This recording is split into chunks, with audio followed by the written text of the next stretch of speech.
Assalamualaikum warahmatullahi wabarakatuh. Alhamdulillahi rabbil alamin. Wassalatu wassalamu ala sayyidina Muhammadin wa ala alihi wa sahbihi ajma'in.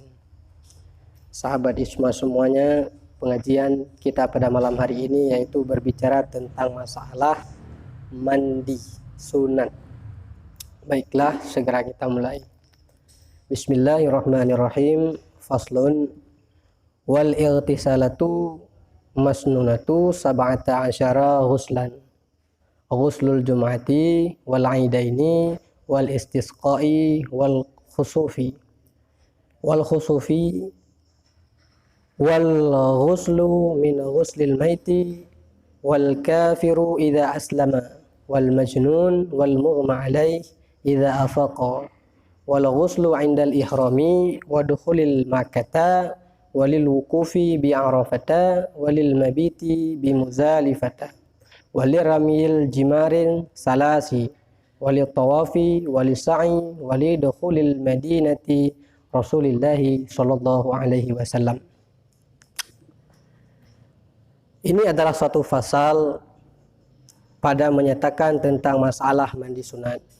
Wal ightisalatun, bermula segala mandi yang disunatkan itu 17 segala mandi. Itu 17. Apa ianya 17 mandi? Yang pertama yaitu mandi Jumat, ghuslul jum'ati wal aidaini, dan yang kedua mandi 2 hari raya, dan yang ketiga mandi istisqa, dan yang keselanjutnya yaitu mandi khusuf, gerhana bulan. Kemudian walil kusufi, dan gerhana matahari. Wal ghuslu min ghuslil maiti, dan mandi daripada sebab memandikan mayit. Wal kafir, dan mandi kafir. Idza aslama, apabila Islam ianya orang kafir. Wal majnun, dan selanjutnya yaitu mandi orang gila. Dan wal mughma alaih, dan mandi orang yang pingsan ataupun orang yang pitam. Idza afaqa, apabila sembuhlah keduanya. Wal ghuslu 'inda ihrami, dan selanjutnya yaitu mandi seseorang indal ihrami, di ketika ihram. Wa dukhulil makkati, dan mandi dikarenakan memasuki kota Makkah. Dan yang keselanjutnya mandi karena wukuf di Arafah. Dan yang keselanjutnya mandi dengan sebab bi Mudhalifah, bermabit di Mudhalifah.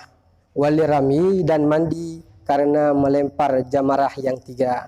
Yang keselanjutnya walit tawafi, dan mandi karena hendak melakukan tawaf.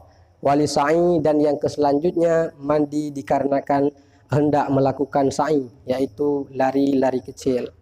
Wali dukhulil madinati, dan yang terakhir mandi yang disunatkan adalah mandi dengan karena hendak memasuki kota Madinah. Bismillah. Sekarang kita masuki dalam babak surah. Jadi mandi pada dasarnya adalah merupakan suatu perkara yang mubah, adalah suatu pekerjaan yang mubah. Padanya itu tidak ada hukum fardu, padanya itu tidak ada hukum sunnat. Akan tetapi yang merubah perkara mandi tersebut kepada wajib dan merubah perkara mandi itu menjadi sunat, itu adalah ada beberapa ketentuannya sehingga harus oleh seseorang. Nah, sehingga ada saat-saatnya mandi itu berubah keadaannya menjadi wajib, dan mandi itu berubah keadaannya menjadi sunat.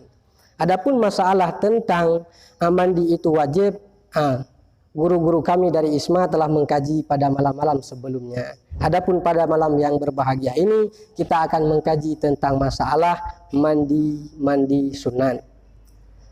Adapun mandi sunat, dia itu terbahagi kepada 19. Terbahagi kepada 19. 19 asyara ghuslan. Sab'ah, khamsah, sittah, sab'ah, 17. Yang pertama ghuslul jum'ati. Adapun yang pertama sunat mandi yaitu mandi Jumat. Ketika seseorang ataupun seseorang ketika hendak melakukan salat Jumat, hendak menghadiri Jumat, dia itu disunnahkan untuk melakukan mandi. Namun kadang-kadang timbul pertanyaan, kapan permulaan hanya mandi? Nah, kapan permulaan sunat dalam melakukan mandi untuk mandi sunat Jumat? Jawabannya apabila kita kaji di dalam kitab yang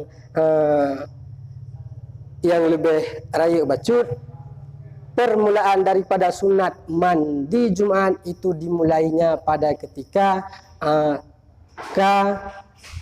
seperdua daripada malam. Artinya kalewat daripada setengah malam. Disitulah permulaan mulainya mandi sunat Jumat. Yang kedua daripada sunat mandi yaitu mandi karena 2 hari raya. Artinya mandi yang dilakukan karena hendak melakukan salat Aidil Fitri ataupun salat Aidil Adha.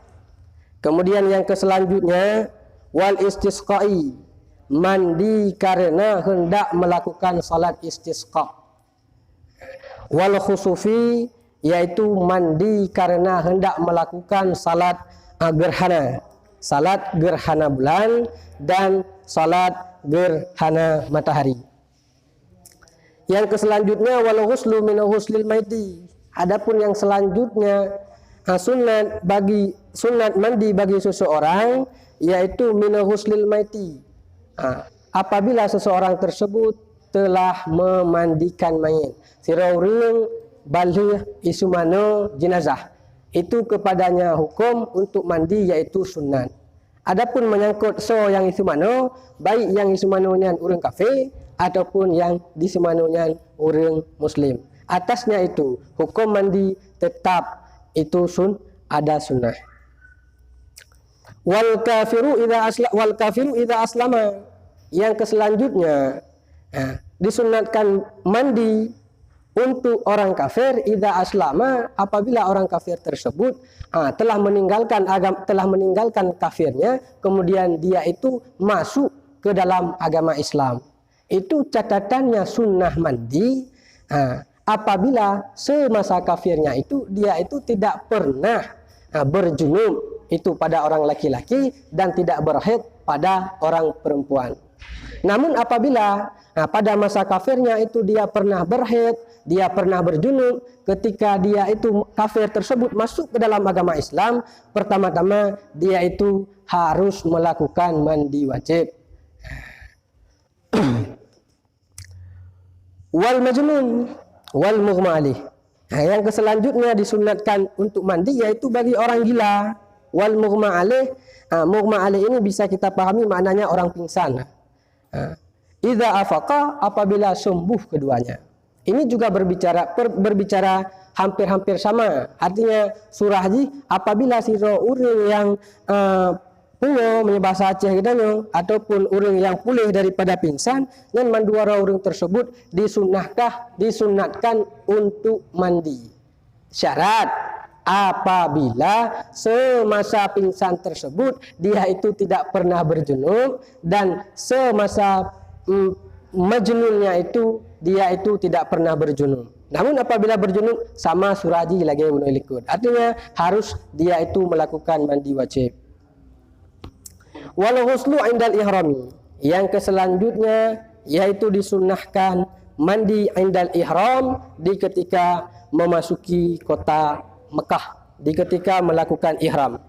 Wa dukhulil Makkah walil wuqufi bi Arafati.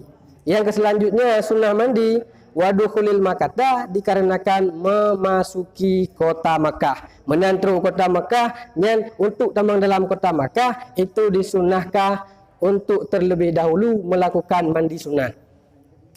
Yang selanjutnya walil wuqufi bil Arafah. Disunnahkan dalam kemudian yaitu mandi di ketika hendak wukuf di Arafah.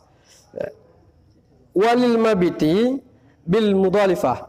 Kemudian sunnah mandi apabila hendak bermalam di Mudhalifah. Yang selanjutnya sunnah mandi bagi melempar jamarah yang leh. Dan ahwal dan kelakuan ji yang lebih tepu mungkin orang yang kali haji. Itanya hanaga dato kiban gambaran ji, tetapi secara materi ji menan. Artinya sunnah mano bagi orang wukuf di Arafah, bagi orang bermalam di Muzdalifah, dan bagi orang yang hendak melempar jamarah yang lain. Wali tawafi, dan hendak lem di mana, sunat mana bagi orang yang hendak melakukan tawaf. Wali sa'i, dan bagi orang yang hendak melakukan sa'i, yaitu lari-lari kecil. Wali dukhulil Madinah, dan disunahkan mana pula apabila lagi tanya hendak masuki nanggro Madinah. Mungkin alasan kenapa sunat mandi karena Madinah adalah merupakan sabuh nanggro yang paling mulia. Para hadirin, mungkin etno menteng daripada surah makna dan surah, dan apabila ada yang ingin ditanyakan silahkan ditanyakan. Billahi taufik wal hidayah. Assalamualaikum warahmatullahi wabarakatuh.